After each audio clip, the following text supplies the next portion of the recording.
الحمدللہ نحمدہ ونصلی ونسلم علی رسولہ الکریم اما بعد فاعوذ باللہ من الشیطان الرجیم بسم اللہ الرحمن الرحیم وللآخرۃ خیر لک من الاولی آمنت باللہ صدق اللہ مولانا العظیم وبلغنا رسولہ النبی الکریم الامین ان اللہ وملائکتہ یصلون علی النبی یا ایہا الذین آمنوا صلوا علیہ وسلموا تسلیما الصلاۃ والسلام علیک یا سیدی یا رسول اللہ وعلی آلک واصحابک یا حبیب اللہ الحمدللہ منشی الخلق من عدمی ثم الصلاۃ علی المختار فی القدم مولا صلی وسلم دائما ابدا علی حبیبک خیر الخلق کلہم ما مدحت محمدا بمقالتی ولکن مدحت مقالتی بمحمد صلی اللہ علیہ وسلم۔ اے میریاں حمداں نعتاں تو بہت اتا مقام محمد دا، اے میریاں حمداں نعتاں تو بہت اتا مقام محمد دا، پیا اپنے شیر سجانا وا وچ لکھ لکھ نام محمد دا صلی اللہ تعالیٰ علیہ وسلم۔ گرامی قدر حضرات سادات کرام، میزبانان مکرم، منتظمین گرامی، احباب اہل محبت، ارباب اہل سنت، آج کی عظیم الشان بابرکت ممتاز اور با امتیاز محفل جو محفل ابر نور ہے، اور یہاں الحمدللہ نور کی کیفیت ظاہراً بھی ہے اور باطناً بھی ہے۔ رب کائنات اس نور کا کوئی چھینٹا ہمیں نصیب فرمائے، اور رب کائنات اس محفل کی روح تک ہمیں رسائی نصیب فرمائے، جو اس محفل میں آنے کا اصل اور بنیادی مقصد ہے۔ حضرات گرامی، یہ سوینئر جب دیکھا تو میرا ایمان اور تازہ ہوا کہ الحمدللہ ہم جس محفل میں ہیں، محفل والوں کو اس کا شعور ہے۔ وہ یہاں آنے والوں کو صرف آنا اور جانا اس حد تک محدود رکھنا نہیں چاہتے، بلکہ جب یہاں سے لوگ جا رہے ہیں تو ایک پیغام لے کے جا رہے ہیں۔ ابھی آپ نے حدیث پاک سن لی، جو آیت اس پہ لکھی، یہ آیت کریمہ قرآن پاک کی ان آیات میں سے ہے جس میں رب کائنات نے اپنے محبوب کریم علیہ السلام کے چاہنے والوں سے خطاب کیا، یا یوں سمجھ لیجئے کہ اپنوں سے خطاب کیا۔ اس میں غیروں کو مخاطب نہیں کیا، بلکہ قرآن میں جب بھی آئے یا ایھا الذین آمنوا، تو جتنے بھی آمنو ہیں انہیں متوجہ ہو جانا چاہیے، انہیں کہنا نہ پڑے کہ توجہ کیجئے، اس لیے کہ جب رب کائنات بندے سے خود مخاطب ہے تو اور کسی کے کہنے کی ضرورت ہے کہ توجہ کرو۔ اور جب سبحان عباد الرحمن سے مخاطب ہو، خود ذات سبحان بندے سے خطاب کر رہی ہو، تو کیا ابھی بھی کہنا پڑے گا کہ کہو سبحان اللہ؟ بندے پر تسبیح کی کیفیت طاری ہو جانی چاہیے۔ یہ بندگی کا تقاضا ہے کہ میرا رب مجھ سے خطاب کر رہا ہے، اور یہ رب کا بندوں سے خطاب کرنا یہ آقا کریم علیہ السلام کی کرم نوازی ہے، یہ اس امت کا خاصہ ہے۔ ایک بڑا عجیب نکتہ میں آپ کی خدمت میں پیش کرنے لگا ہوں۔ تسلیم صابری صاحب اور جناب یوسف میمن، یہ نقابت اور نعت دونوں کی نمائندہ شخصیات یہاں بیٹھی ہیں، اور انہوں نے میرے تعارف میں آپ کو جو جملے کہے، میں اس کی تعمیل میں یہ گزارش کرنے لگا ہوں، اور آپ کو اس محفل کا لنگر پیش کرنے لگا ہوں، پہلا لنگر، تاکہ ہمارا تصور لنگر بھی درست ہو جائے۔ جس کی محفل میں ہیں، جس کے نام پہ آئے ہیں، یہ یاد رکھیے، اپنے ایمان اور عقیدے کی تجدید کیجئے کہ جس آقا علیہ السلام کی محفل میں ہم ہیں، وہ 1400 سال کے فاصلے سے بھی اپنے امتی کو ڈائریکٹ لنگر آج بھی دیتے ہیں، اور قیامت تک یہ لنگر جاری رہے گا۔ کیوں؟ اس لیے کہ آسماں خان، زمیں خان، زمانہ مہمان۔ اعلیٰ حضرت امام اہل سنت نے حضور علیہ السلام کے دسترخوان کا تعارف کروایا، آپ کے دسترخوان کرم کی وسعت کو بیان کیا ہے۔ کہتے ہیں آسماں خان، زمیں خان، زمانہ مہمان، اور صاحب خانہ لقب کس کا ہے؟ تیرا تیرا۔ آقا یہ 7 آسمان اور 7 زمینیں یہ آپ کے دسترخوان کرم ہیں، اس پر آپ کے کرم کی خیرات اور بھیک بٹتی ہے، اور سارا زمانہ اس کا مہمان ہے، اور آپ کو رب نے صاحب خانہ بنا دیا۔ آقا کریم علیہ السلام کی نسبت کا پہلا فیض 104 صحیفے اللہ نے نبیوں پر اتارے، کتابیں، صحیفے، پیغام آتے رہے، نبی رسول آتے رہے، شریعتیں آتی رہیں، اللہ رب العالمین کی طرف سے احکام آتے رہے، لیکن رب نے ہمیشہ جب بات کی اپنے نبی سے بات کی، جب پیغام دیا اپنے رسول کو دیا، صاحب شریعت سے خطاب کیا اور کہا کہ میری یہ بات اپنی قوم تک پہنچا دے۔ لیکن جب محبوب کریم علیہ السلام کی جلوہ ریزی ہوئی، آقا علیہ السلام کی تشریف آوری ہوئی، تو آقا علیہ السلام کے صدقے اور حضور علیہ السلام کے طفیل آپ کی امت پر پہلا کرم یہ کیا کہ 1,24,000 نبی و رسول آئے اور گئے، کبھی کسی کی امت اور قوم سے ڈائریکٹ رب مخاطب نہیں ہوا، ہمیشہ نبیوں رسولوں سے کہتا رہا کہ میرا یہ حکم اپنی قوم تک پہنچاؤ۔ لیکن جب محبوب کریم علیہ السلام تشریف لائے تو آپ کی نسبت کا صدقہ بار بار آپ کی امت کو قرآن میں کہا، یا ایھا الذین آمنو، اے وہ لوگو جو آ گئے ہو، اے وہ لوگو جنہوں نے مان لیا ہے، اے وہ لوگو جنہوں نے تسلیم کر لیا ہے۔ اور میں اس کا ایک ترجمہ کرتا ہوں، بالکل سادہ سا ترجمہ ہے، اے میرے اپنوں جنہیں ہم نے اپنا بنا لیا۔ رب کا مخاطب ہونا یہ ہمیں اس لیے سمجھ نہیں آتا کہ ہماری کتاب میں تو بار بار آتا ہے یا ایھا الذین آمنوا، تو ہم یہ سمجھتے ہیں کہ شاید پہلے بھی لوگوں سے ایسے ہی خطاب ہوا کرتے تھے۔ حضرت سیدنا علی المرتضیٰ شیر خدا باب مدینۃ العلم کرم اللہ وجہہ الکریم، آپ فرماتے ہیں اے لوگو، اے محمد رسول اللہ صلی اللہ علیہ وسلم کی امتیوں، اپنے بخت پر ناز کیا کرو کہ رب نے پچھلی قوموں کو، پچھلی امتوں کو عبادت پر، نیکی پر ہمیشہ اجر و ثواب دیا ہے، ان کو جنت کی خوشخبری سنائی ہے کہ لوگو نیک عمل کرو گے تو اجر ملے گا، ثواب ملے گا، جنت ملے گی۔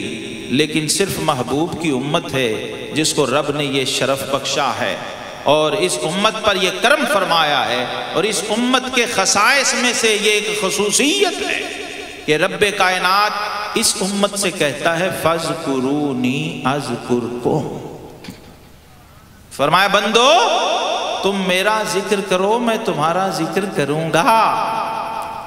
آج تک پہلے بھی بڑے بڑے عابد گزرے، ذاکر گزرے، زاہد گزرے، لیکن رب نے یہ نہیں کہا تم مجھے یاد کرو گے تو میں تمہیں یاد کروں گا، تم میرا ذکر کرو گے تو میں تمہارا ذکر کروں گا، تم میرا نام لو گے تو میں تمہارا نام لوں گا۔ فرمایا نہیں، نیکی کرو گے، ذکر کرو گے تو اجر ملے گا۔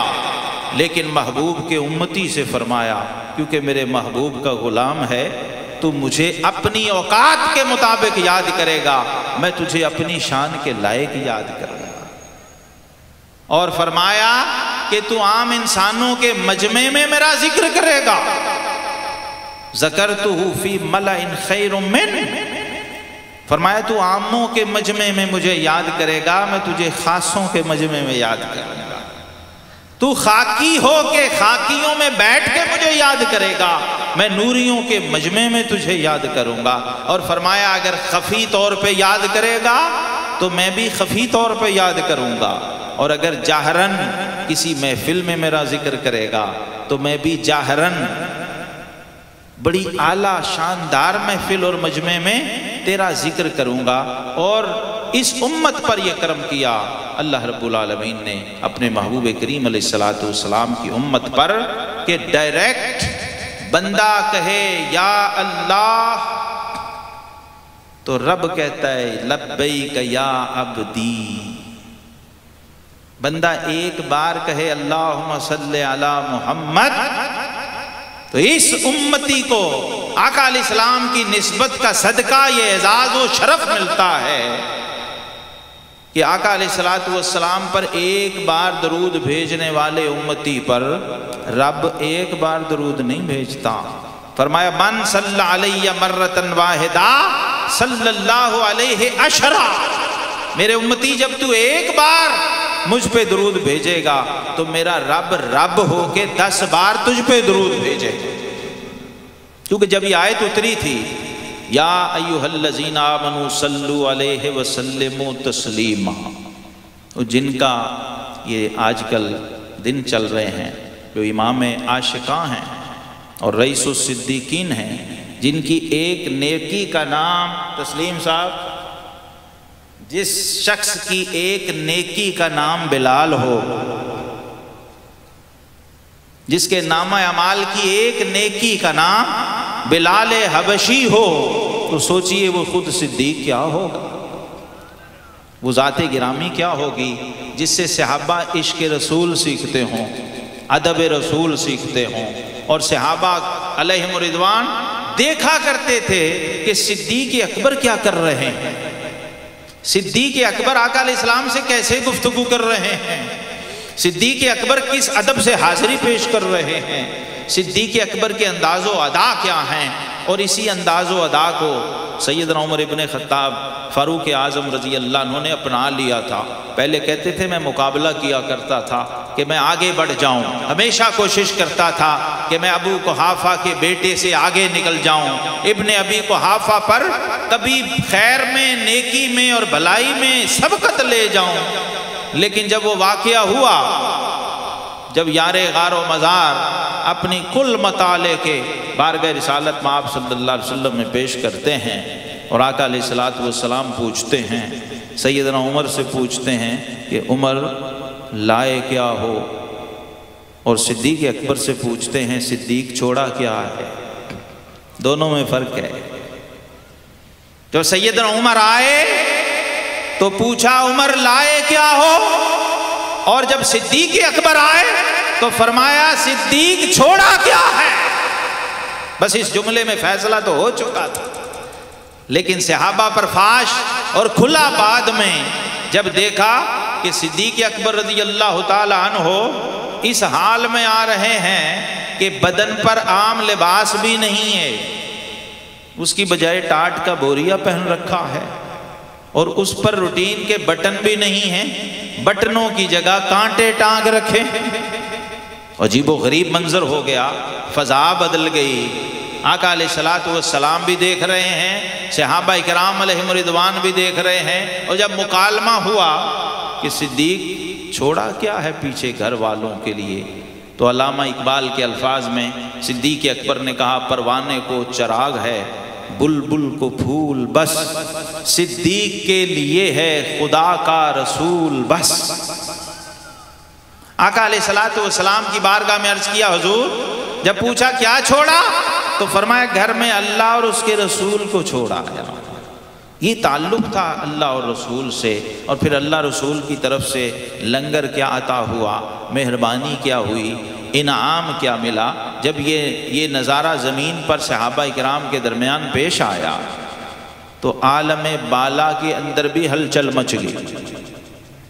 رب کائنات نے روح القدس کو جبریل امین کو طلب کیا اور فرمایا جبریل زمین پہ جا اور میرے محبوب کریم علیہ الصلوۃ والسلام سے کہے کہ یا رسول اللہ صلی اللہ علیہ وسلم، آپ کا رب آپ کے یار غار کو سلام پیش کرتا ہے اور ساتھ کہتا ہے کہ آقا آپ اپنے یار سے پوچھ کے بتائیے کہ کیا وہ اس حال میں اپنے رب سے راضی ہے؟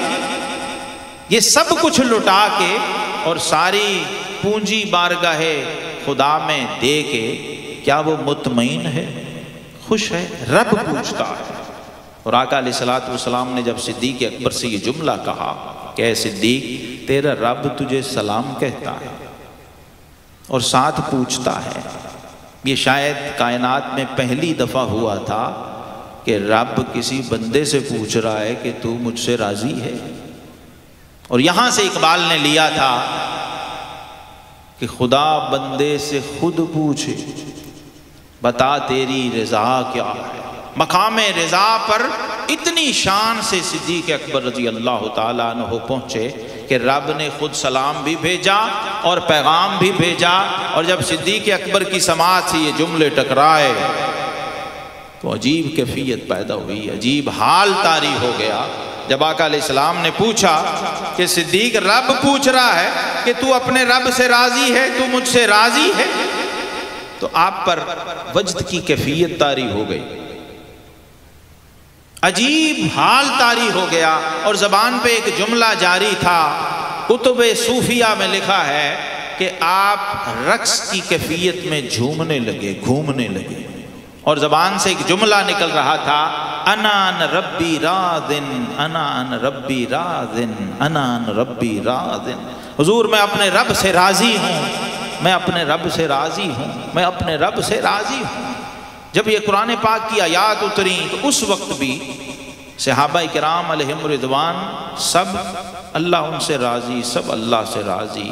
ابھی نقابت کی تمہید میں تسلیم صاحب نے کہا کہ ساری محفلیں بھی برابر نہیں ہوتی، سارے جنازے بھی برابر نہیں ہوتے، سارے نبی رسول بھی برابر نہیں ہیں، اور سارے صحابہ بھی برابر نہیں ہیں، سارے اولیاء بھی برابر نہیں ہیں، ساری امت بھی برابر نہیں ہے، بلکہ میں کہتا ہوں ساری راتیں برابر نہیں، سارے دن برابر نہیں، ساری گھڑیاں برابر نہیں۔ یہ زمان اور مکان کا شرف اگر ہمیں سمجھ آ جائے آج تو جتنے عقیدے کے ٹکراؤ تضاد ہیں سب ختم ہو جائیں۔ میرے ایک پیر بھائی تھے مکہ شریف میں اور سید زادے تھے، گورنر مکہ، ان کا بڑا عقیدت مند، امامت الحرم کہتے تھے ان کو۔ تو کہنے لگے جی مدینہ شریف حاضری دینی ہے، چلیے آپ کے ساتھ جانا ہے، چلیں پروگرام بن گیا۔ تو انہوں نے مجھے خود بتایا، کہنے لگے میں نے راستے میں اس شہزادے کو کہا کہ مجھے یہ بتاؤ کہ اگر تمہیں کہیں ایک جگہ سے 1,00,000 روپیہ ملے اور دوسری جگہ سے 50,000 ملنا ہو تو تم پہلے کہاں جاؤ گے؟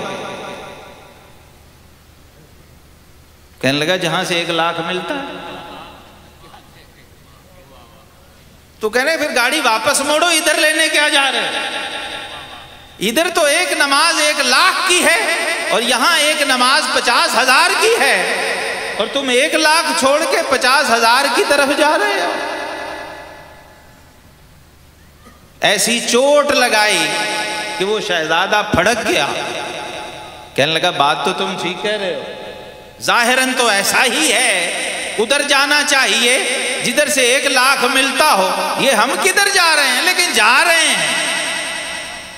تو سید زادے نے پھر سمجھایا، اس نے کہا شہزادے یہاں بات 1,00,000 اور 50,000 کی نہیں ہے، اس لیے کہ ہم مسجد الحرام کو چھوڑ کے صرف مسجد نبوی میں نہیں جا رہے، بلکہ ہم تو بارگاہ نبوی میں جا رہے ہیں، اور بارگاہ نبوی وہ ہے، بارگاہ نبوی وہ ہے کہ ثابت ہوا کہ جملہ فرائض فروع ہیں، اصل اصول بندگی اس تاج ور کی ہے، اور اس کے طفیل حج بھی خدا نے کرا دیے، اصل مراد حاضری اس پاک در کی ہے۔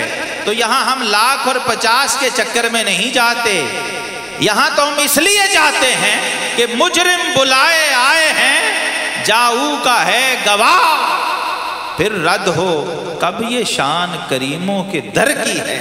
یہاں تو اس لیے جا رہے ہیں کہ رب نے ہمیں یہ رستہ دکھایا ہے۔ وَلَوْ أَنَّهُمْ إِذْ ظَلَمُوا أَنفُسَهُمْ جَاءُوكَ، اور اعلیٰ حضرت نے اس کو ایک جگہ کھول دیا ہے۔ آپ فرماتے ہیں عاصی بھی ہیں چہیتے، عاصی بھی ہیں چہیتے، یہ طیبہ ہے زاہدو۔ یہ کون کہہ رہا ہے؟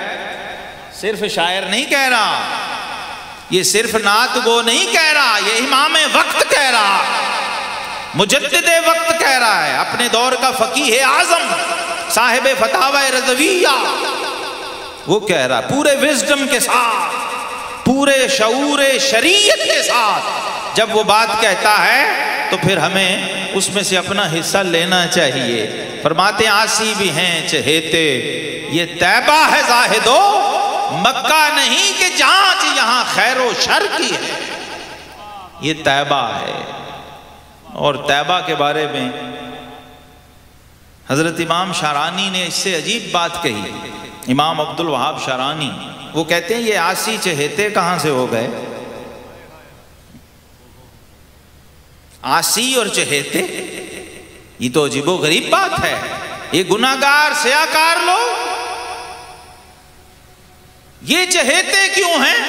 یہ بھی عقدہ کوئی صوفی کھول سکتا ہے، کوئی صاحب معرفت کھول سکتا ہے۔ امام عبد الوہاب شارانی رحمہ اللہ فرماتے ہیں کہ یہ جو ہسپتالوں میں ایمرجنسیاں بنی ہوتی ہیں یہ سیریس مریض کے لیے ہوتی ہیں، اور جب دارالشفاء مدینہ میں گناہوں کا سیریس مریض جاتا ہے تو رحمت للعالمین نیکوں اور صالحوں سے زیادہ اس کی طرف توجہ فرماتے ہیں، اور رحمت للعالمین کی رحمت اس پر باران کرم بن کے برستی ہے، کیونکہ یہ رحمت کا زیادہ مستحق ہے۔ آقا کریم علیہ السلام کی رحمت للعالمینی عاصیوں کے لیے اور گناہگاروں کے لیے اور سیاہکاروں کے لیے اس لیے دامن پھیلا کے پیار کرتی ہے، لاڈ لڑاتی ہے۔ اور پھر میدان حشر، دنیا میں بھی یہی معاملہ ہے، میدان حشر میں بھی یہی ہوگا۔ اس کو بھی اعلیٰ حضرت امام اہل سنت نے بیان کیا اپنے کلام کے اندر، اور اتنا عجیب شعر شاید ان کے پورے کلام میں نہ ہو، بلکہ شاید اردو شاعری اور نعت کی تاریخ میں اس مضمون کا شعر نہ ہو۔ اس مضمون کا شعر کوئی مفسر، محدث اور فقیہ ہی کہہ سکتا تھا، جو امام اہل سنت نے اعلیٰ حضرت نے کہا۔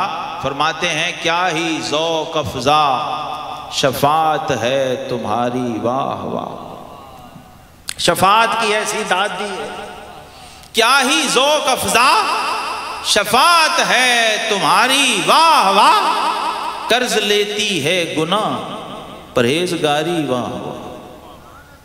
کہتے ہیں ایسا بھی منظر آیا، کیونکہ علماء نے لکھا ہے کہ جب رحمت کائنات امام الانبیاء والمرسلین صلی اللہ علیہ وسلم مقام محمود پہ فائز ہوں گے اور لنگر شفاعت بٹنا شروع ہوگا تو آقا علیہ السلام کی شفاعت کا لنگر بٹتے بٹتے بٹتے حشر کا نقشہ ایسا بدلے گا کہ ایک گھڑی اور ایک لمحہ ایسا بھی آئے گا جب ابلیس کو بھی اپنی بخشش کی امید ہونے لگ جائے گی۔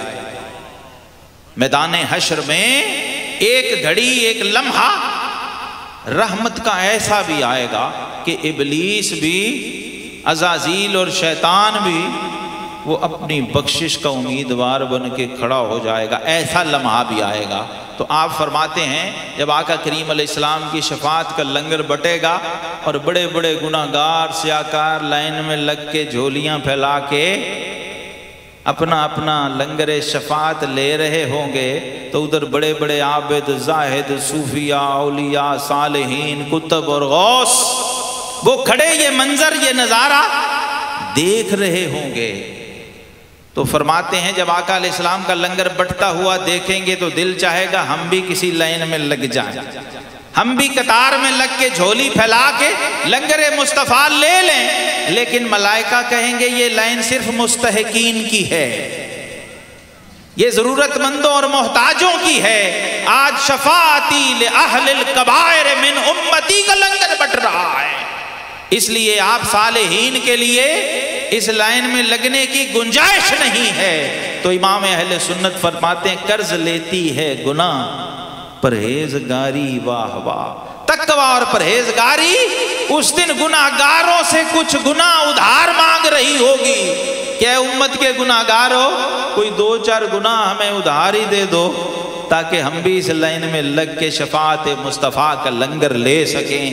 آقا علیہ السلام کی کریمی کا یہ عالم ہے کہ پھر یہ شعر پڑھ کے ذرا تسلی ہوتی ہے کہ آقا علیہ السلام نے کیا کیا مہربانیاں کی، اللہ نے اس امت پر کیا کیا فضل فرمائے کہ آتا ہے فقیروں پہ انہیں پیار کچھ ایسا، خود بھیک دے اور خود کہے منگتے کا بھلا ہو۔ خود ہی خیرات دے، خود ہی بھیک دے اور خود ہی منگتے کو دعا بھی دے۔ تو جناب صدیق اکبر رضی اللہ تعالیٰ عنہ کا یہ اختصاص دیکھیے، جب یہ آیت اتری ان اللہ و ملائکتہ یصلون علی النبی یا ایھا الذین آمنوا صلوا علیہ وسلموا تسلیما، تو اپنے گھر سے نکل آئے اور آقا علیہ السلام کو جا کے مبارکباد پیش کی کہ آقا آپ کو مبارک ہو، آج آپ پر وہ آیت اتری ہے جو آج تک 1,24,000 نبی رسول میں سے کبھی کسی پر نہیں اتری۔ ایسا شرف اور ایسا اعزاز آپ سے پہلے کسی کو نہیں ملا، آپ کو مبارک ہو۔ لیکن اس پہ بس نہیں کیا، عرض کی آقا ایسا کبھی ہوا نہیں کہ آپ کے رب نے آپ پہ کچھ کرم کیا ہو اور آپ نے غلاموں کا حصہ نہ نکالا۔ حضور آپ پر تو کرم کر دیا، ان اللہ و ملائکتہ یصلون علی النبی، بے شک اللہ اور اس کے فرشتے نبی صلی اللہ علیہ وسلم پر درود بھیجتے ہیں۔ میں ایک جگہ پہ تھا ایک محفل میں، تو وہاں سوال ہوا مجھ سے کہ یہ اللہ کا درود کیا ہے، اللہ کون سا درود بھیجتا ہے، اللہ کون سا درود پڑھتا ہے اپنے نبی پر؟ درود تو بہت سارے ہیں۔ تو امام بخاری نے حضرات محترم اس آیت کی تفسیر میں جو روایت لکھی ہے، اگر یہ بھی ہمیں سمجھ آ جائے اس آیت کا مطلب بھی، تو پھر درود کی حقیقت کھل جاتی ہے اور درود پڑھنے والے کی حقیقت بھی کھل جاتی ہے۔ اور یہ جو محفلوں میں کہا جاتا ہے نا کہ لا شریک بھی اس میں شریک ہوتا ہے، یہ غلط فہمی خود بخود ختم ہو جاتی ہے۔ جو لا شریک ہو وہ شریک ہو جائے تو وہ لا شریک نہیں رہتا۔ یاد رکھیے اللہ خود بھی لا شریک ہے، اللہ کا محبوب ساری کائنات میں لا شریک ہے، اور اللہ نے اپنے محبوب کے درود کو بھی لا شریک رکھا ہے۔ یہ ذہن میں رکھیے، کیونکہ ہمیں بہت ساری غلط فہمیاں ہیں، بلکہ وہ غلط فہمیاں بد عقیدگی کی حد کو چھونے لگی۔ اس لیے ہمارے بزرگوں نے کہا تھا ایک کام نہیں بے سوجت دا، کوئی ورلیاں موتی لے تریاں۔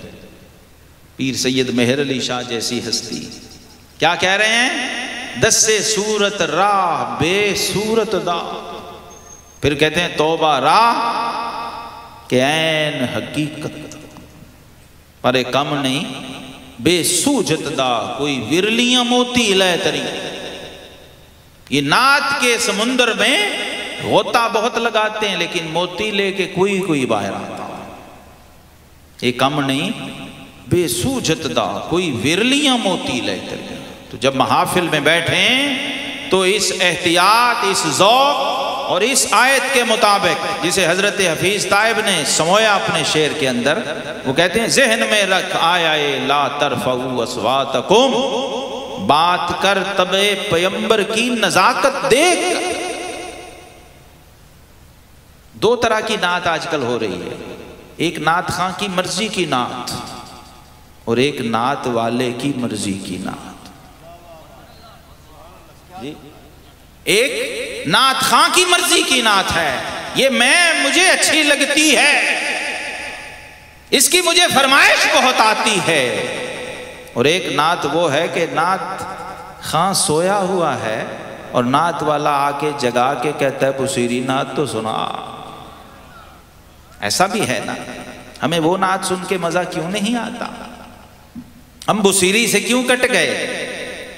رومی، سعدی اور جامی کے فیض سے کیوں محروم ہو گئے؟ ہمیں حسان بن ثابت کی وہ نعت جو آقا علیہ السلام نے اپنے ثنا خان کو ممبر پہ بٹھا کے خود سنی، آج وہ لذت کیوں نہیں دیتی؟ کیا ہوا؟ اس لیے کہ یہ جو سماعتیں ہیں نا، یہ سماعتیں، ان کو بھی تربیت چاہیے ہوتی ہے. بولنے کے لیے بھی تربیت چاہیے، سننے کے لیے بھی تربیت چاہیے. میں ایک بالکل سادہ سی مثال دیتا ہوں، بالکل سادہ سی مثال. مرزا غالب بہت بڑے استاد شاعر ہیں اردو ادب کے، زبان و بیان کا امام ہے. یہ پہلے زمانے میں بیل گاڑیاں چلتی تھیں، تانگے نہیں ہوتے تھے، بیل گاڑیاں ہوتی تھیں سفر کے لیے. تو خادم کو کسی کو کہا کہ بیل گاڑی لاؤ، ہم نے آگرہ جانا ہے. وہ لے آیا، اس میں بیٹھ گئے. تو وہ جو گاڑی بان تھا، گاڑی چلانے والا، ان کو عادت ہوتی ہے جب سواری کو بٹھا لیا، سب طے ہو گیا، چل پڑے، پھر باتیں، گفتگو، کوئی نہ کوئی موضوع چھیڑ دی. وہ باتیں کرتا گیا اور سارا رستہ مرزا غالب وہ جو گفتگو کر رہا تھا ان سے مخاطب ہو کے، ایک خاموشی اور ایک چپ، نہ ہوں نہ ہاں، کوئی بات نہیں کی. سارا رستہ خاموش بیٹھے رہے. اور جب سفر طے ہوا، اس کا کرایہ دیا اور اتر کے چل پڑے. ان کا جو ساتھی تھا، شاگرد تھا ان کا، اس نے کہا حضرت یہ سارا رستہ گاڑی بان آپ سے گفتگو کرتا رہا، آپ نے اس کے ساتھ کلام نہیں کیا، نہ کوئی ہاں نہ جواب دیا، کیا وجہ؟ تو مرزا غالب نے بڑی سادگی سے کہا کہ میاں ہم نے اپنی زبان خراب کرنا تھی. اگر تھوڑی دیر اس سے گفتگو کر لیتے تو پھر اس کی گفتگو کا رنگ، اس کے الفاظ اور اس کا لہجہ ہماری گفتگو میں آنا شروع ہو جاتا. تو یاد رکھیے، آپ جس خطیب کو سنتے ہیں، جس نقیب کو سنتے ہیں، جس امام کے پیچھے آپ نماز پڑھتے ہیں، اور جس نعت خان کو آپ سنتے ہیں، جس قاری سے آپ قرآن سنتے ہیں، اس کے اثرات ٹیکنیکلی، فزیکلی، سائنٹیفکلی آپ کے وجود کے اندر منتقل ہوتے ہیں. یہی وجہ ہے کہ آج ہماری سماعتیں بگڑ گئی ہیں. آج ہمارے مزاروں میں پڑے ہوئے بزرگ اگر اٹھ کے آ جائیں تو میں رب العزت کی قسم کھا کے کہتا ہوں، جن کے مزار پہ لگے ہوئے پتھر کو بھی ہم چومتے ہیں، شاید ہم انہیں پہچان بھی نہ سکیں، ہم ان سے سلام بھی نہ لے سکیں، ہم ان کی بولی ہی سمجھ نہ سکیں کہ یہ کیا کہہ رہے ہیں. اس لیے حضرات گرامی میں التجا کرتا ہوں، اس عظیم الشان بابرکت اور بہت ہی پرفیض محفل میں آپ بیٹھے ہوئے ہیں. میرا عقیدہ یہ ہے کہ جو اس محفل میں آئے، اگر وہ جیسا آیا تھا ویسا ہی واپس چلا گیا تو وہ آیا ہی نہیں. اس لیے اس محفل میں ایسے بیٹھو، اس عقیدے اور اس عقیدت سے بیٹھو کہ آقا میں جیسے آ گیا ہوں آج میں نے ویسا جانا نہیں ہے. کیونکہ آپ اس ذات کی محفل میں بیٹھے ہیں جنہوں نے اپنے امتی کو ہر دور ہر زمانے میں ڈائریکٹ نوازا ہے. اور چل کے جب آ گئے محفل میں تو آقا کیسے خالی جانے دیں گے؟ لیکن شرط کیا ہے؟ شرط کیا ہے؟ کہ عقیدے کے ساتھ بیٹھو. ہمارا عقیدہ اہل سنت کا بڑا مشکل عقیدہ ہے، بڑا مشکل عقیدہ ہے، سب سے مشکل عقیدہ ہم اہل سنت کا ہے. اور اس عقیدے سے کو لوگ فرار اسی لیے اختیار کرتے ہیں کہ اس میں سلام پڑھتے ہوئے خیال رکھنا پڑتا ہے کہ جس کی بارگاہ میں سلام پیش کر رہا ہوں وہ سن بھی رہا ہے اور دیکھ بھی رہا ہے. کیوں بھاگتے ہیں اس عقیدے سے لوگ؟ کہ اس میں حاضری کو حضوری بنانا پڑتا ہے، اور اس میں اس حال میں رہنا پڑتا ہے کہ دور رہ کر بھی اٹھاتا ہوں حضوری کے مزے، میں یہاں اور میری جان مدینے میں رہے. یہاں دوریوں کو حضوریوں میں تبدیل کیا جاتا ہے. لیکن افسوس ہے آج تضاد ہے ہمارے اندر، ہمارے قول میں فعل میں تضاد ہے. ورنہ انہی محفلوں نے محفل والے تک پہنچایا لوگوں کو. انہی محفلوں میں۔ شاہ ولی اللہ سے پوچھ لیجئے، امام جلال الدین سیوطی سے پوچھ لیجئے، امام عبد الوہاب شارانی سے پوچھ لیجئے، امت کے بڑے بڑے امام، صبح کو میلاد کرایا، رات کو میلاد والا خود آیا، اور بڑا کوئی تکلف نہیں تھا، بھنے ہوئے چنے۔ شاہ ولی اللہ محدث دہلوی کا خاندان ہے، شاہ عبد الرحیم جیسا عظیم محدث صبح کو میلاد کرتے ہیں، اور کہا کہ کوئی استطاعت نہیں، ذرائع نہیں، تو بھنے ہوئے چنے لے آؤ، لیکن محفل ہوگی۔ محفل بڑی شان سے ہوئی، بھنے ہوئے چنے تقسیم ہوئے، تو شاہ ولی اللہ فرماتے ہیں رات کو میرے والد گرامی نے دیکھا کہ رحمت کائنات صلی اللہ علیہ وسلم جلوہ فروز ہیں، اور وہی بھنے ہوئے چنے آقا علیہ السلام کی گود میں ہیں، اور حضور اپنے دستے کرم سے ان بھنے ہوئے چنوں کو ہوا میں اچھال کے مسکرا رہے ہیں، اور اپنے امتی کو دکھا رہے ہیں کہ تیرا میلاد بھی پہنچا، تیرے چنے بھی پہنچے، اور میلاد والا بھی پہنچا۔ یہ عقیدہ ہم کتنی بار دہراتے ہیں، سلام میں پڑھتے ہیں دور و نزدیک کے سننے والے وہ کان لالے کرامت پہ لاکھوں سلام، نعتوں میں پڑھتے ہیں تو زندہ ہے واللہ، تو زندہ ہے واللہ، میرے چشم عالم سے چھپ جانے والے۔ پھر ہم یہ عقیدہ رکھتے ہیں فریاد امتی جو کرے حال زار میں، ممکن نہیں کہ خیر بشر کو خبر نہ ہو۔ جب یہ عقیدہ رکھتے ہیں واقعی، تو کبھی اس نیت سے آپ نے سبحان اللہ کہی کہ اب جو میں سبحان اللہ کہوں گا وہ میرے آقا سنیں گے؟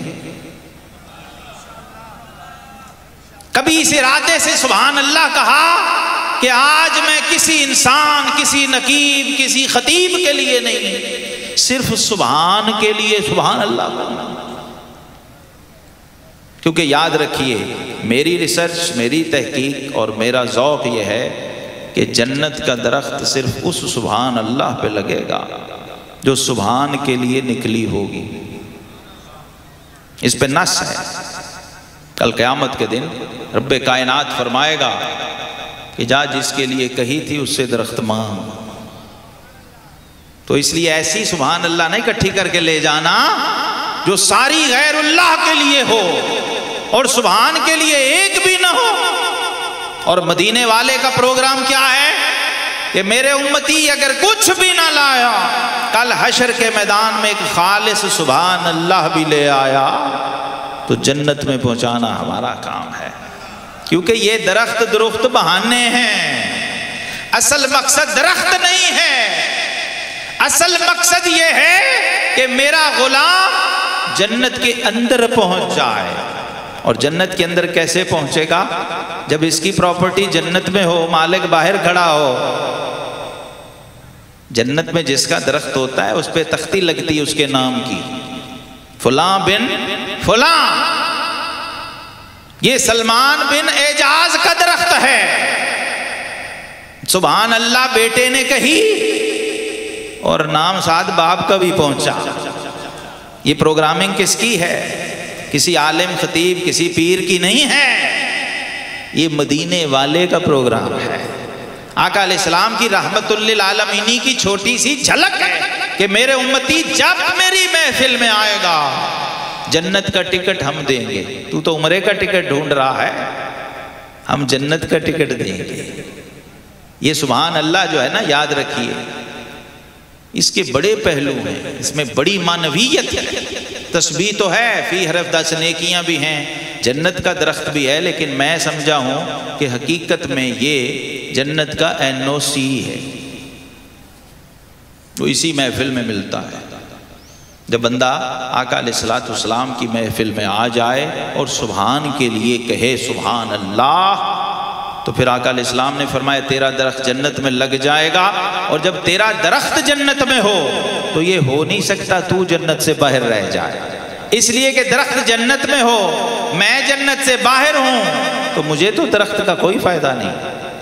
ایک کیا 1000 لاکھ کروڑ درخت بھی لگ جائیں، درخت کا مزہ تو تب ہے یا درخت میرے پاس ہو یا میں درخت کے پاس ہوں، دو ہی باتیں ہیں۔ تو اصل میں بہانہ ہے، رحمت حق بہانہ می جویت، رحمت حق بہانہ می جویت، کیونکہ اللہ کی رحمت کی کوئی قیمت تھی نہیں، اس لیے رب کائنات نے فرمایا محبوب آپ کے امتی سے بس اتنا ہی سودا کافی ہے کہ اگر یہ ایک بہانہ بھی لے آیا تو ہم بخش دیں گے۔ یہ محفلیں شکر کیجئے ہمارے حصے میں آئی ہیں، یہ ہمارے بزرگوں نے یہ کوٹا یہ وراثت ہمیں دی ہے۔ اور ان محفلوں میں کیا ہوتا ہے، یہ محفلیں کیا ہوتی ہیں، کیسے کیسے ان میں بہانے اور فیض بٹ رہے ہوتے ہیں۔ ہم القوم لا یشقی جلیسہم کا فیض اس میں ہوتا ہے۔ اور اس کا ترجمہ میں اردو میں اب نہیں کر رہا، مجھے شعر یاد آ گیا، حضرت بابا فرید الدین مسعود گنج شکر رحمت اللہ تعالی علیہ، آپ فرماتے ہیں اٹھ جاگ فریدہ ستیا تے میلہ ویکھن جا، جے کوئی مل جائے بخشیا تے تو ہی بخشیا جا۔ اس میں یہ ہوتا ایک بھی اگر بخشا ہوا اس محفل میں ہو تو پھر رب کائنات اس کی برکت سے باقیوں کو بھی بخش دیتا ہے۔ ہم القوم لا یشقی جلیسہم کا فیض، اور لنگر بٹتا ہے جب فرشتے کہتے ہیں مولا یہ وہ تھا جو ان میں سے نہیں تھا، سارے ہی سبحان اللہ کہتے تھے، یہ نہیں کہتا تھا، یہ زحمت نہیں کرتا تھا، تو رب کائنات فرمائے گا وہ جنہوں نے کہی تھی ان کے صدقے اس کو بھی جلا دو، بھیج دو بیچ۔ یہ بہانے ہیں اصل میں، آقا علیہ السلام کی رحمت للعالمین ہی ہے۔ اب آج کے اس دور پر فتن میں اس طرح کی محافل کا انعقاد اور ان میں بیٹھنا اور ان میں شامل ہو جانا، بلکہ ان کے پاس بھی کھڑے ہو جانا، باہر کھڑے ہو کے دیکھنا، گھر بیٹھ کے سننا۔ ہمارے بزرگوں نے لکھا ہے جہاں محفل میلاد ہوتی ہے اس ایک محفل کا فیض کم از کم 40 گھر دائیں، 40 بائیں، 40 آگے اور 40 پیچھے جاتا ہے۔ جو محفل میں آیا ہی نہیں، اپنے گھر بیٹھا ہے، 40 کی رینج میں اگر آ گیا، مشرق مغرب شمال جنوب میں، تو محفل کا فیض اس کے گھر پہنچے گا۔ تو سوچو جو محفل کے اندر بیٹھا ہوا ہے اس کا کیا حال ہوگا۔ علامہ ابن جوزی نے لکھا کہ لوگوں، یہ آقا کریم علیہ السلام کے ذکر کی محفل کی شان ہے کہ اس میں اگر کافر بیٹھ جائے نا، غیر مسلم، تو اللہ اس کو ایمان کی دولت عطا فرما دیتا۔ اس محفل پہ وہ انوار اترتے ہیں کہ کافر آ جائے تو اسے ایمان مل جاتا ہے، تو سوچئے ایمان والے کو کیا کیا ملتا ہوگا۔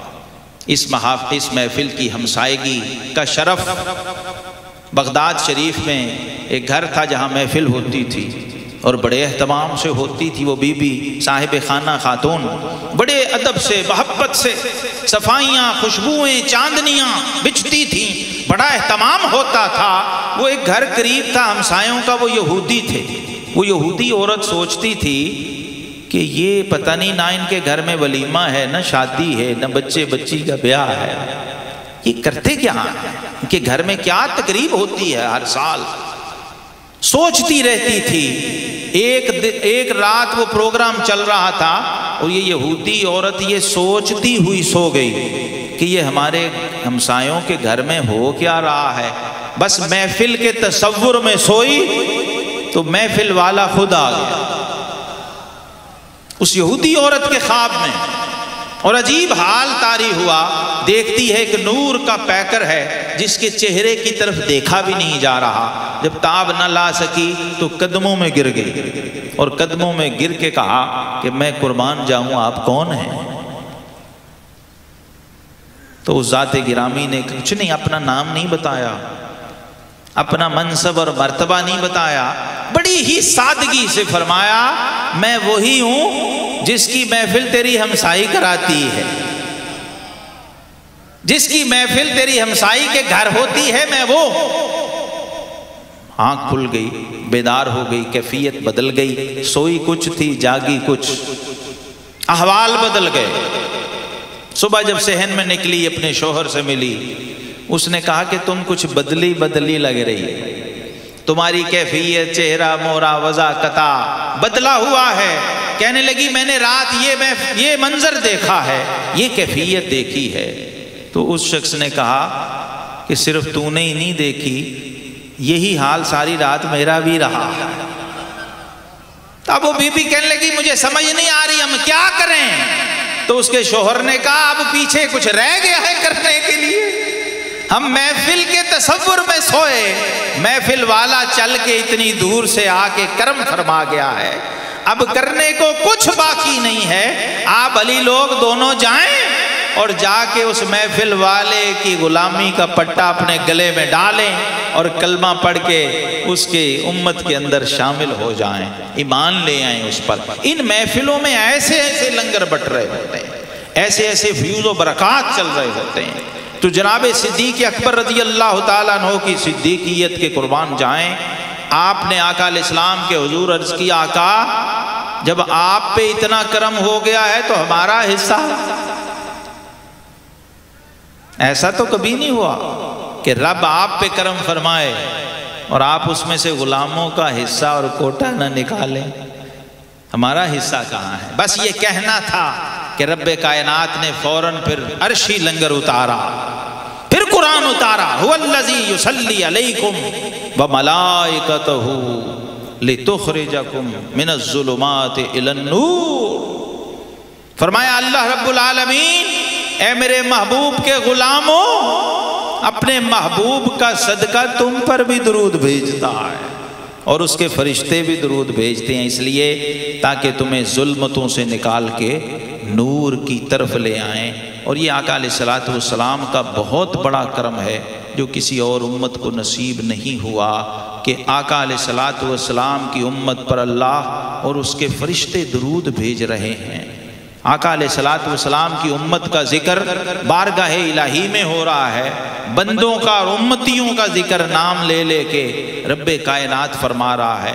یہ سارا فیض اور سارا کرم نسبت مصطفیٰ صلی اللہ تعالیٰ علیہ وسلم کا ہے، اور اسی کی تجدید کے لیے یہ محفلیں سجتی ہیں۔ یہاں سے بہت سارا لنگر ملتا ہے، جنت کے درخت بھی مل رہے ہیں، ایمان کی تازگی بھی، تجدید ایمان بھی ہو رہی ہے، نسبت مصطفیٰ صلی اللہ تعالیٰ علیہ وسلم کا ادراک مل رہا ہے، معرفت مصطفیٰ مل رہی ہے، جنت کے NOC مل رہے ہیں، اور کئی محفلیں ایسی ہیں جہاں سے عمرے کے ٹکٹ بھی مل رہے ہیں، کسی قسمت والے کا نکل آئے۔ لیکن یاد رکھیے جس کا ٹکٹ نکلے گا وہ خوش نصیب عمرے پہ جائے گا، لیکن آقا علیہ السلام نے جس کا نہیں نکلا اسے محروم نہیں چھوڑا۔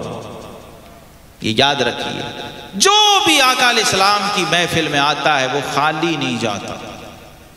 بس آخر میں وہ جو لنگر نبوی صلی اللہ علیہ وسلم ہے، عمرے کا وہ ٹکٹ جو آقا علیہ السلام نے اپنے امتی کو گھر بیٹھے دیا، اور اس کے لیے جہاز میں بھی نہیں بیٹھنا، کوئی پاسپورٹ بھی نہیں، کوئی ٹکٹ بھی نہیں، وہ آقا کا لنگر ہے، میں صرف پہنچا رہا ہوں، میں دے نہیں رہا، دینے والے وہ ہیں، میں پہنچا رہا ہوں آپ تک۔ آقا کریم علیہ السلام مسجد نبوی شریف میں تشریف فرما تھے، صحابہ اکرام ساتھ بیٹھے تھے۔ اب دیکھیے کس رنگ میں نوازا، ارشاد فرمایا کہ لوگوں سنو، جو شخص بھی نماز فرض کے علاوہ، فرض نماز کے علاوہ جتنی نفل نمازیں ہیں وہ اپنے گھر میں ادا کر لے، نفل نماز، سنت نماز، وتر نماز، فرض کے سوا جتنی بھی نمازیں ہیں، فرمایا اگر فرض مسجد میں ادا کرے اور سنت اور نفل اپنے گھر میں ادا کر لے تو افضل من مسجدی ھذا، اپنی مسجد نبوی شریف کی طرف اشارہ کر کے فرمایا میری اس مسجد میں نفل پڑھنے سے بھی زیادہ ثواب ہے۔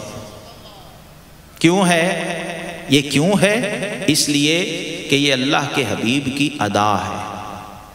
آقا علیہ السلام کا یہ معمول تھا کہ فرض کے سوا باقی نمازیں اپنے حجرہ مبارکہ میں ادا فرماتے تھے۔ رب کائنات کو یہ ادا اتنی پسند آئی کہ فرمایا حبیب تیرا جو امتی قیامت تک تیری اس ادا کو ادا کرتا رہے گا اسے گھر بیٹھے ہی مسجد نبوی شریف جتنا نہیں، مسجد نبوی شریف سے زیادہ ثواب عطا کیا جائے گا۔ اب آقا علیہ السلام کی کریمی اور آپ علیہ السلام کی مہربانی کی انتہا ہے کہ گھر بیٹھے امتی کو نوازا جا رہا ہے، گھر بیٹھے کرم فرمائے جا رہے ہیں۔ اللہ تعالی ہمیں اس لنگر میں سے اور اس فیض میں سے حصہ لینے کی توفیق عطا فرمائے۔ حضرت اعظم چشتی مرحوم نے کہا تھا میرا کریم بھی کتنا کریم ہے اعظم کہ میرا عیب بھی جس کو ہنر نظر آئے۔ وآخر دعوانا الحمدللہ۔